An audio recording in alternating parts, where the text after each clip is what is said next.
और तमाम तरह की चीजें हमने देखी। मेरा ये मानना है जनता को तय करना है कि भारत का भविष्य कैसा हो। अगर भारत को ईस्ट इंडिया कंपनी जैसा गुलाम बनाना, अडानी अंबानी का गुलाम बनाना है, शायद आपका चैनल दिखा ना पाए। अगर अडानी अंबानी का गुलाम बनाना है देश को, तो वो भारतीय जनता पार्टी को वोट कर दें, और अगर देश को स्वतंत्र बनाए रखना है तो फिर सोच समझ के वोट करें।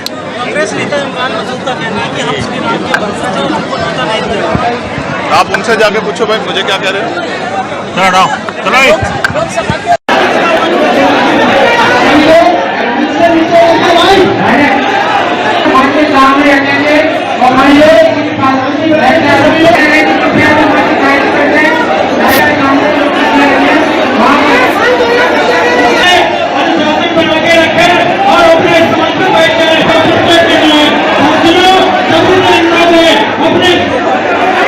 लोकसभा चुनाव के कुछ ही दिन रह गए, चंद दिनों में आपको क्या लग रहा है कि गठबंधन की सरकार और इस समय वर्तमान की सरकार में कौन आगे रहेगा?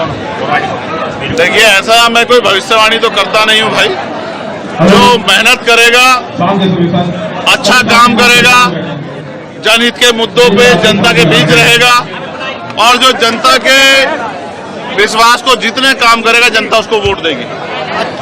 और हमारा ये प्रयास है कि जहां जहां आजाद समाज पार्टी लड़ेगी, वहां आजाद समाज पार्टी चुनाव मजबूती से लड़े और जीते। शंकराचार्य जी ने कहा है कि जो 22 तारीख में कार्यक्रम हो रहा है वो संतों का कार्यक्रम नहीं है, इसमें राजनीति नहीं।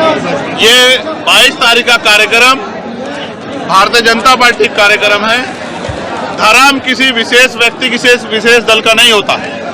इसलिए मैं ये समझता हूं कि भारतीय जनता पार्टी को अपनी इस धर्म की राजनीति से ऊपर उठ के देश के बारे में सोचना चाहिए। अच्छा, जिस तरह से बहुजन समाजवादी पार्टी जब मिलेगा तभी बता पाऊंगा, बिना निमंत्रण के कोई का बात कहनी आसान नहीं।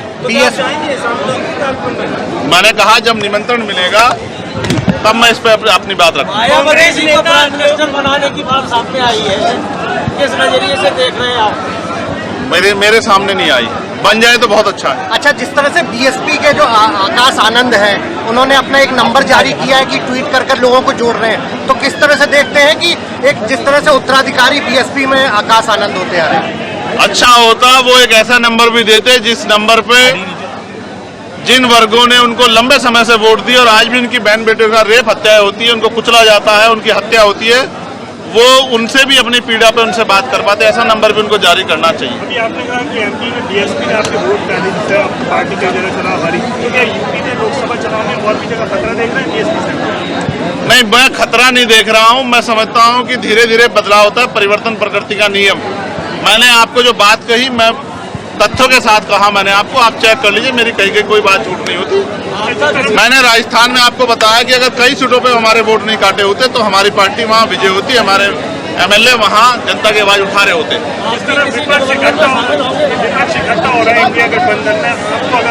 बेहतर होता अगर अब से 6 महीने पहले इकट्ठा हो जाता और 6 महीने पहले जाके जमीन पे काम करता, तो परिणाम बहुत उत्तम हो सकते थे। क्योंकि जिस तरह से भारतीय जनता पार्टी छल कपट, साम दाम, दंड भेद की राजनीति करी, जिस तरह से उन्होंने अपने नेताओं द्वारा और सरकारी कर्मचारियों पर दबाव डाल के वोट कटवाने का काम किया।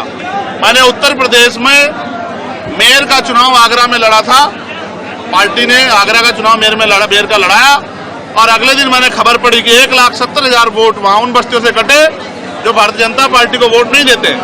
अभी भी मुझे बड़े पैमाने पर सूचना है। अभी हमने अपने यहाँ नगीना में जब हम तैयारी कर रहे हैं, हमने बीएलओ से वहां सूचियां दिखाने कहा, तो पुरानी सूची बीएलओ दिखाने लगे। तो मैंने उनको ये कहा कि नई सूची दिखाओ। मुझे ऐसा लगता है मुस्लिम, दलित और पिछड़े वर्ग की वो जातियां जो भारतीय जनता पार्टी को वोट नहीं देती है, उनके वोट कटवाने का काम भारतीय जनता पार्टी के नेताओं ने किया होगा। सत्ता के अहंकार में लोकतंत्र को कुचलने का काम भारतीय जनता पार्टी के लोग कर रहे हैं। इसकी सजा जो है जनता उनको जरूर देगी। इंडिया गठबंधन टक्कर देते हुए दिखाई नहीं दे रहा भाजपा को, जैसे आपने? नहीं, मैं कह रहा हूं कि उन्होंने देर की। अगर यही काम उन्होंने कुछ दिन पहले कर लिया होता तो शायद अब तक जो है भारतीय जनता पार्टी के जो खिलाफ जन समर्थन है, जो बड़े पैमाने का जन समर्थन भारतीय जनता पार्टी के खिलाफ है, वो संगठित हो गया होता।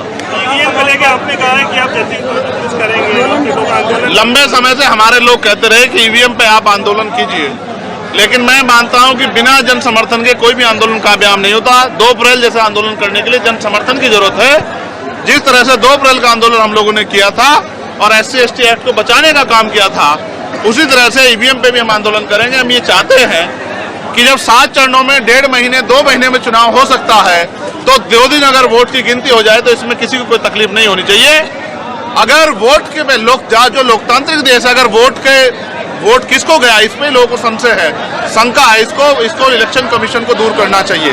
Election commission Bharatiya Janata party की भाषा बोल रहा है, इसलिए हमें शक है कि ईवीएम के द्वारा वोटों की चोरी की जा सकती है, ईवीएम बदली जा सकती है, हेराफेरी हो सकती है। हम अपनी वोटों में हेराफेरी नहीं चाहते। यूपी में सपा सबसे बड़ी विपक्षी पार्टी है, अखिलेश यादव से बात हुई है? मेरी बहुत अच्छी बातचीत लगातार होती रहती है और हमने मिलकर उत्तर प्रदेश में काफी लंबे समय से 2022 के बाद काम किया है और मेरा मानना है जो रिश्ते अच्छे हैं वो अच्छे रहे। लेकिन आपने जिस तरह से एक बात कही से कि हम धर्म की बात नहीं करते, हम छुआछूत और जाति की बात करते हैं। आपने धर्म का कोई विरोध नहीं किया, लेकिन समाजवादी पार्टी के एक नेता है जो धर्म को लेकर के विरोध करते हैं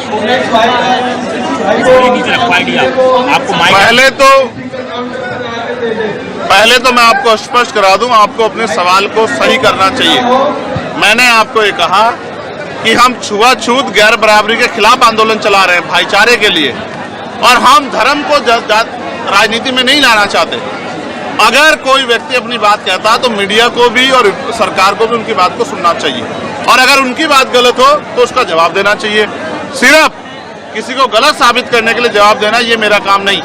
सनातन धर्म का विरोध है समाजवादी पार्टी, इसमें कितना भारी पड़ने वाला है? अब ये तो आप समाजवादी पार्टी के लोगों से पूछे तो बेहतर होगा। जिस तरह एमपी में नतीजे, राजस्थान में नतीजे, अगर कोई ये कहता है कि हम भगवान की रक्षा करने वाले लोग हैं तो मुझे इस बात पे बड़ी हंसी आती है। जिस ईश्वर ने सबको तैयार पैदा किया, जो कुदरत सारी दुनिया को जन्म देने वाली है, उसकी रक्षा करने का काम एक छोटे से प्राणी का नहीं हो सकता। ये अहंकार है जो भारतीय जनता पार्टी के लोगों में ज्यादा दिखाई देता है, और मैं समझता हूं कि ये अहंकार जल्दी दूर हो जाएगा।